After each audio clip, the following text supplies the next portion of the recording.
여러분 혹시 이런 생각 해보신 적 있으신가요? 무릎이 아플 때마다 병원에 가서 비싼 연골 주사를 맞아야만 이 통증이 나아지는 걸까? 그리고 이렇게도 생각하실 겁니다. 이 주사 앞으로 평생 계속 맞아야 하는 건 아닐까? 사실 많은 분들이 무릎이 시큰거리기 시작하면 가장 먼저 떠올리는 치료가 바로 연골 주사입니다. 주사를 맞고 나면 며칠 혹은 몇 주 동안은 분명히 무릎이 부드러워진 것 같고 걷기도 훨씬 편해지는 느낌이 들기 때문입니다. 그런데 오늘 제가 한 가지 질문을 드리고 싶습니다. 그 주사 속에 들어있는 관절 윤활액과 비슷한 물질, 여러분의 몸이 원래부터 스스로 만들어낼 수 있다는 사실 혹시 알고 계셨습니까? 그리고 더 중요한 것은 이 자연 윤활액이 만들어지는 스위치는 놀랍게도 어떤 약도 아니고 주사도 아니라는 것입니다. 바로 여러분의 움직임입니다. 오늘 이야기를 끝까지 들으시면 왜 무릎이 아플수록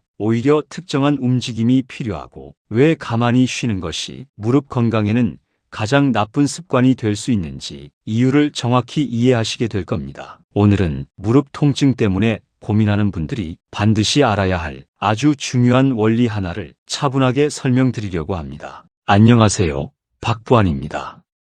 많은 분들이 무릎이 아프기 시작하면 본능적으로 이런 행동을 합니다. 무릎을 최대한 안 움직이려고 합니다. 걷는 것도 줄이고 계단도 피하고 앉았다 일어나는 것도 조심하고 가능하면 다리를 쭉 펴고 가만히 쉬려고 합니다. 왜냐하면 대부분 이렇게 생각하기 때문입니다. 무릎을 많이 움직이면 연골이 더 닳지 않을까? 굽히다 보면 안에서 뭔가 더 망가지지 않을까? 그래서 무릎이 아픈 순간부터 관절을 보호한다는 생각으로 점점 움직임을 줄이게 됩니다. 그런데 여기서 아주 중요한 사실이 하나 있습니다. 무릎 연골은 우리 몸의 다른 조직들과는 조금 다른 특징을 가지고 있습니다. 예를 들어 근육이나 피부 같은 조직은 혈관을 통해 산소와 영양분을 직접 공급받습니다. 하지만 연골은 그렇지 않습니다. 연골에는 혈관이 거의 없습니다. 그렇다면 연골은 어떻게 영향을 받을까요? 바로 관절 안에 있는 관절액이라는 액체를 통해서입니다. 이 관절액은 관절 속에서 윤활유 역할도 하고 영양 공급 역할도 함께 합니다. 그런데 이 관절액이 연골 속으로 들어가는 방식이 아주 독특합니다. 조금 쉽게 설명하기 위해 하나의 장면을 떠올려 보겠습니다. 여러분 앞에 아주 마른 스펀지가 하나 있다고 상상해 보겠습니다. 그리고 그 옆에는 물이 담긴 그릇이 있습니다. 이 스펀지를 그냥 물 위에 올려두면 어떻게 될까요? 겉은 조금 젖겠지만 속까지 충분히 물이 스며들지는 않습니다. 하지만 이 스펀지를 손으로 꾹 눌렀다가 다시 놓으면 어떻게 될까요? 눌렀다가 놓는 순간 물이 스펀지 안으로 확 빨려 들어갑니다. 이 원리가 바로 무릎 연골에서 일어나는 현상과 거의 같습니다. 무릎을 구부리면 연골이 살짝 압력을 받으면서 안에 있던 노폐물이 빠져나옵니다. 그리고 무릎을 다시 펴는 순간 압력이 풀리면서 새로운 관절액이 연골 안으로 들어옵니다. 이 과정을 전문적으로는 펌핑 작용이라고 부릅니다. 말 그대로 펌프처럼 눌렸다가 풀리면서 액체가 이동하는 원리입니다. 결국 연골은 이렇게 움직임을 통해 영양을 공급받습니다. 즉 무릎을 적절히 움직이는 행위 자체가 연골에게는 식사 시간과 같은 것입니다. 그런데 만약 무릎이 아프다고 해서 하루 종일 움직이지 않고 가만히 쉬기만 한다면 어떤 일이 생길까요?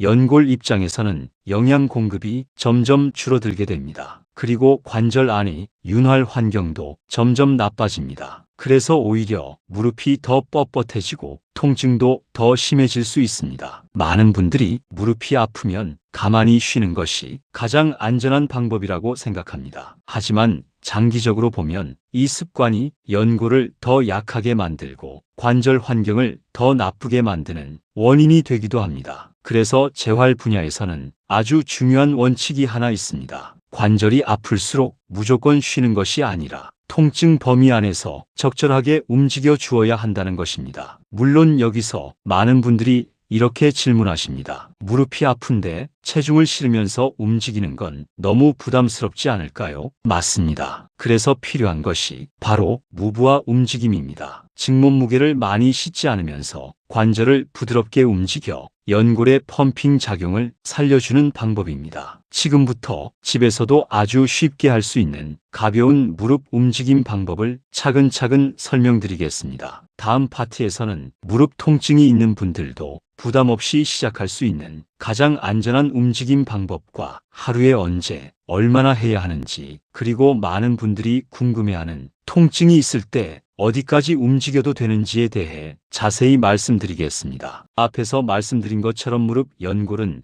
움직임을 통해 관절액을 받아들이며 영향을 공급받습니다. 그래서 무릎 건강을 위해서는 관절에 큰 부담을 주지 않으면서도 부드럽게 움직여주는 것이 중요합니다. 그렇다면 무릎 통증이 있는 분들은 어떤 움직임부터 시작해야 할까요? 가장 먼저 권해드리는 방법은 아주 간단한 움직임입니다. 의자에 앉아서 하는 가벼운 무릎 흔들기입니다. 먼저 편안한 의자에 앉습니다. 허리를 억지로 세우려고 하지 않아도 좋습니다. 몸에 힘을 빼고 편하게 앉는 것이 중요합니다. 그 다음 다리에 힘을 완전히 빼십시오. 허벅지에도 종아리에도 힘을 주지 않습니다. 그리고 발이 바닥에 닿지 않도록 다리를 살짝 띄운 상태에서 무릎 아래쪽을 천천히 흔들어줍니다. 마치 그네를 타듯이 앞뒤로 가볍게 흔들어주면 됩니다. 이때 중요한 점이 있습니다. 운동을 한다는 생각으로 힘을 주거나 속도를 빠르게 할 필요가 없습니다. 그저 힘을 뺀 상태에서 부드럽게 흔들어주는 것만으로도 무릎 안에서는 작은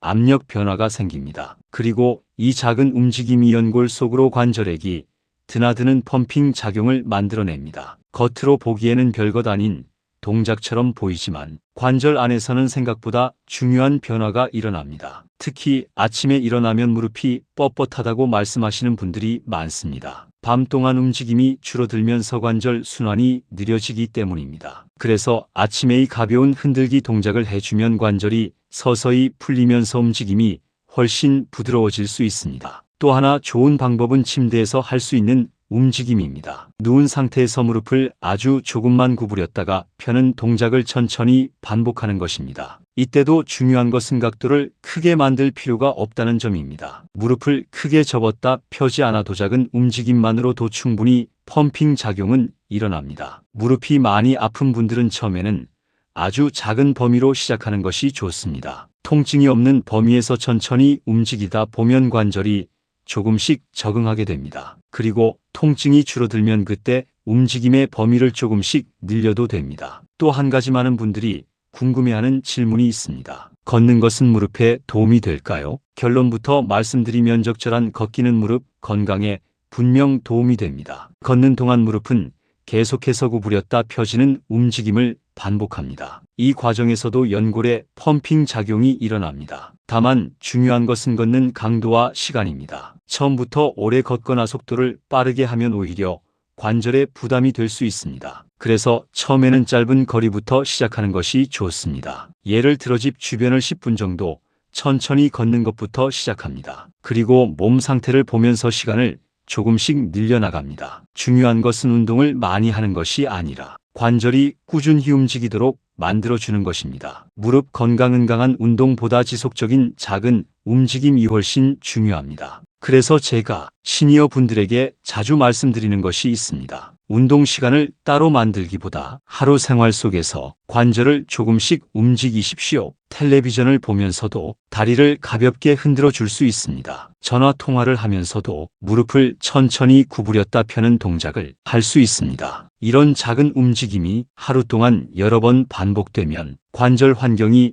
훨씬 좋아질 수 있습니다. 그리고 여기서 꼭 기억해야 할 간단한 방법 하나를 말씀드리겠습니다. 제가 많은 환자분들께 추천드리는 방법인데 기억하기 쉽게 33법칙이라고 부릅니다. 하루 3번, 한 번에 3분 정도 가볍게 움직이는 것입니다. 아침에 일어나서 3분, 낮 시간에 한 번 더 3분, 저녁에 또 3분, 이렇게 하루 3번만 무릎을 가볍게 움직여주는 것입니다. 시간도 길지 않고 동작도 어렵지 않기 때문에 대부분의 분들이 부담 없이 시작할 수 있습니다. 중요한 것은 강도가 아닙니다. 힘을 빼고 편안하게 부드럽게 움직이는 것입니다. 이 작은 습관이 계속 반복되면 관절 안에서는 윤활 환경이 점점 좋아지고 연골의 영양 공급도 조금씩 회복될 수 있습니다. 하지만 여기서 많은 분들이 또 하나 걱정하는 부분이 있습니다. 움직이다 보면 무릎이 조금 불편해지기도 하는데 이게 괜찮은 건지 아니면 멈춰야 하는 건지 헷갈린다는 것입니다. 다음 이야기에서는 이 부분을 분명하게 설명드리겠습니다. 움직여도 되는 자연스러운 불편감과 반드시 멈춰야 하는 위험 신호는 무엇인지, 그리고 무릎을 지키면서 운동을 이어가는 방법까지 차분하게 말씀드리겠습니다. 앞에서 말씀드린 것처럼 무릎을 부드럽게 움직여주는 것은 연골 건강에 매우 중요한 습관입니다. 하지만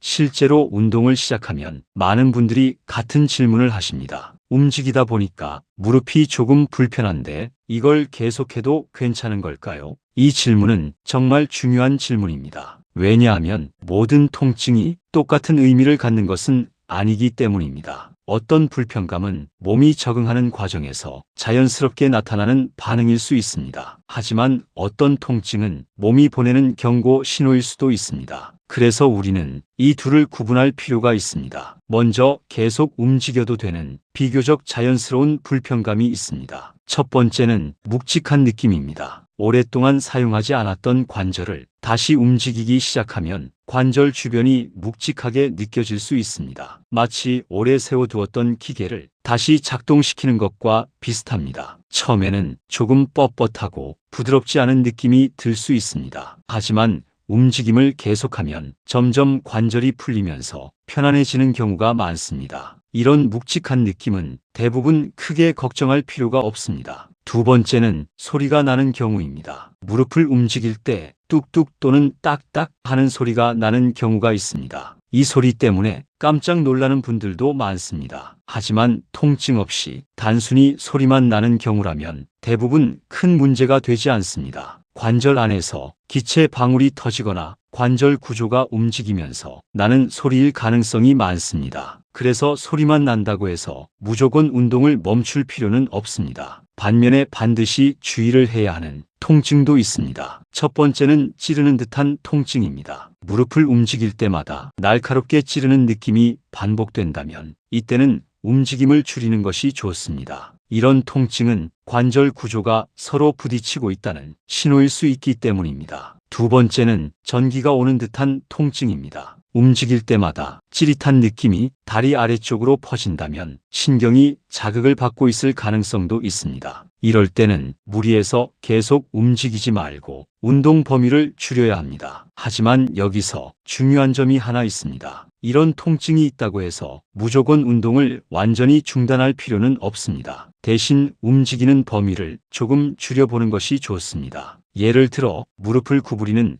각도가 지금까지 절반 정도였다면 그보다 더 작은 범위에서 천천히 움직여 보는 것입니다. 통증이 없는 범위 안에서 조금씩 움직이는 것만으로도 관절의 펌핑 작용은 충분히 일어납니다. 그리고 시간이 지나면서 관절이 점점 적응하면 움직일 수 있는 범위도 조금씩 넓어질 수 있습니다. 무릎 건강에서 가장 중요한 것은 완벽한 운동을 하는 것이 아니라 관절이 오랫동안 가만히 굳어 있지 않도록 도와주는 것입니다. 많은 분들이 무릎 통증이 시작되면 이렇게 생각합니다. 이제는 예전처럼 움직이면 안 되겠구나. 그래서 활동량이 점점 줄어들고 걷는 시간도 줄어들고 외출도 줄어들게 됩니다. 하지만 이렇게 움직임이 줄어들면 무릎 주변의 근육도 점점 약해지기 시작합니다. 특히 허벅지 앞쪽에 있는 근육은 무릎 관절을 지지하는 가장 중요한 근육입니다. 이 근육이 약해지면 무릎 관절이 받는 부담은 오히려 더 커지게 됩니다. 그래서 재활치료에서는 이렇게 말합니다. 관절을 보호하는 가장 좋은 방법은 완전히 쉬는 것이 아니라 적절하게 사용하는 것이라고 말입니다. 물론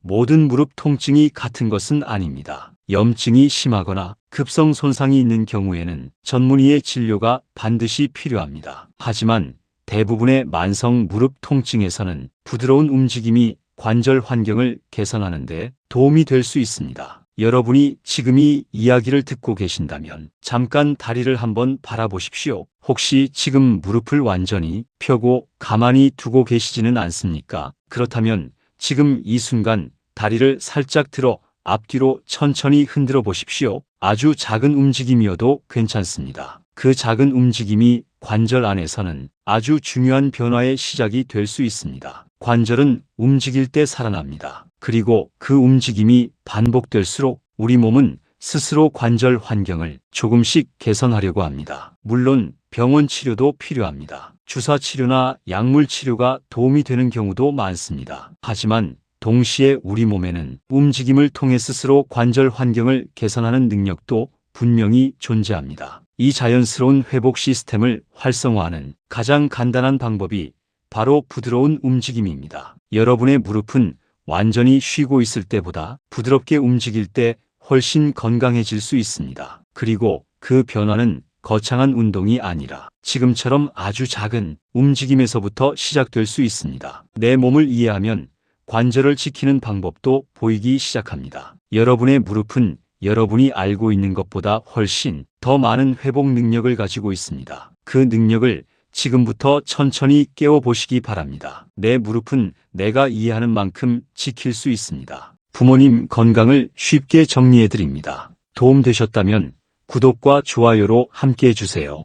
몰라서 지나치지 않도록 부모님께 하나씩 부하나입니다.